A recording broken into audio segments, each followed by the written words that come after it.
वृंदावन में एक विरक्त संत रहा करते थे, जिनका नाम था पूज्य श्री सेवादास जी महाराज।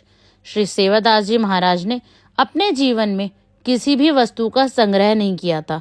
एक लंगोटी, कमंडल, माला और श्री शालिग्राम जी इतना ही साथ रखते थे। एक छोटी सी कुटिया बना रखी थी, जिसमें एक बड़ा ही सुंदर संदूक रखा हुआ था। संत जी बहुत कम ही कुटिया के भीतर बैठकर भजन करते थे। अपना अधिकतम समय वृक्ष के नीचे भजन में व्यतीत करते थे। यदि कोई संत आ जाए तो कुटिया के भीतर उनका आसन लगा देते। एक समय वहां एक बदमाश व्यक्ति आया और उसकी दृष्टि कुटिया के भीतर रखी उस सुंदर संदूक पर पड़ी। उसने सोचा कि अवश्य ही महात्मा जी को कोई खजाना प्राप्त हुआ होगा, जिसे यहाँ छुपा रखा होगा। महात्मा को धन का क्या काम, अवसर पाते ही मैं इसे चुरा लूंगा। एक दिन बाबा जी कुटिया के पीछे बैठकर भजन कर रहे थे। अवसर पाकर उस चोर ने कुटिया के भीतर प्रवेश किया और संदूक को तोड़ मरोड़ कर खोला। उस संदूक के भीतर एक और छोटी संदूक रखी थी। चोर ने उस संदूक को भी खोला, तब देखा कि उसके भीतर भी एक और छोटी संदूक रखी है। ऐसा करते करते उसे कई संदूक प्राप्त हुई और अंत में एक छोटी संदूक उसे प्राप्त हुई।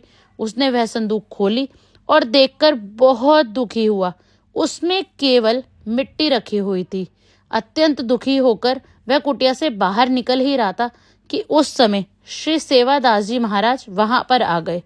महाराज ने कहा, तुम इतने दुखी क्यों हो? चोर ने कहा, इतनी सुंदर संदूक में कोई क्या मिट्टी भर कर रखता है? बड़े अजीब महात्मा हो। श्री सेवादास जी बोले, अत्यंत श्रेष्ठ मूल्यवान वस्तु को संदूक में रखना ही उचित है। चोर बोला, ये मिट्टी कौन सी मूल्यवान वस्तु है? बाबा बोले, ये कोई साधारण मिट्टी नहीं है, यह तो पवित्र श्री वृंदावन की रज है। यहाँ की रज के प्रताप से अनेक संतों के भगवान श्री कृष्ण को प्राप्त किया है। यह रज प्राप्त करने के लिए देवता भी ललचाते हैं और यहाँ की रज को श्री कृष्ण के चरण कमलों का स्पर्श प्राप्त है।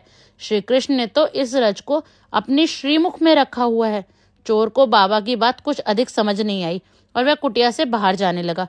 बाबा ने कहा, सुनो, आगे का प्रसंग सुनने के लिए चैनल को सब्सक्राइब कर लीजिए और आप बांके बिहारी जी के कहाँ से दर्शन कर रहे हैं कमेंट बॉक्स में जरूर बताइएगा।